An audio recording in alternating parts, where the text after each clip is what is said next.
वृत्तांतात आपलं स्वागत आहे। कारंबाजवळ डंपरची दुचाकीला धडक, शेतकरी ठार, दुसरा गंभीर जखमी।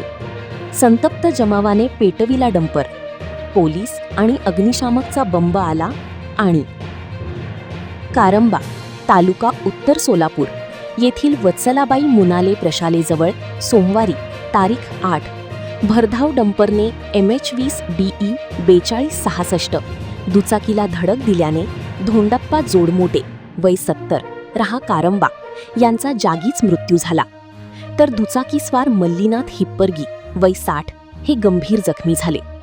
या घटनेनंतर संतप्त ग्रामस्थांनी डंपर पेटवून दिला। सोमवारी सकाळी 8:45च्या सुमारास धोंडप्पा जोडमोटे हे नेहमीप्रमाणे कारंबा नान्नज रस्त्यावरील आपल्या शेताकडे जात होते। गावातील मल्लीनाथ हिप्परगी यांनी त्यांना पाहून दुचाकीवरून शेतात सोडण्याची तयारी दर्शवली। त्यानुसार दोघे शेताकडे निघाले। त्याचवेळी विटा घेऊन एक डंपर गुळवंचीहून नान्नजकडे जात होता।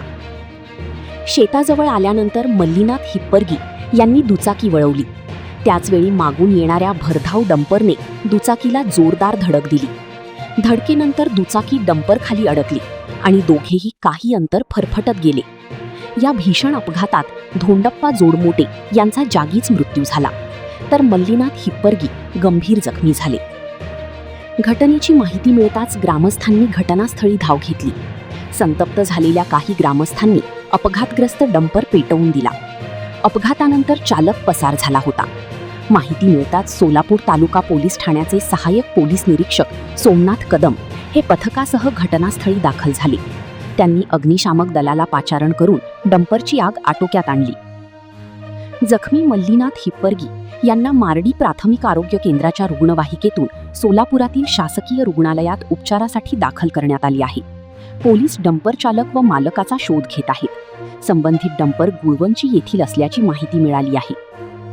दरम्यान धोंडप्पा जोडमोटे यांच्या मृतदेहाची शासकीय रुग्णालयात उत्तरीय तपासणी करण्यात आली। त्यानंतर सायंकाळी 6च्या सुमारास कारंबा येथे त्यांच्यावर अंत्यसंस्कार करण्यात आले। त्यांच्या पश्चात पत्नी, एक मुलगा व अन्य नातेवाईक असा परिवार आहे।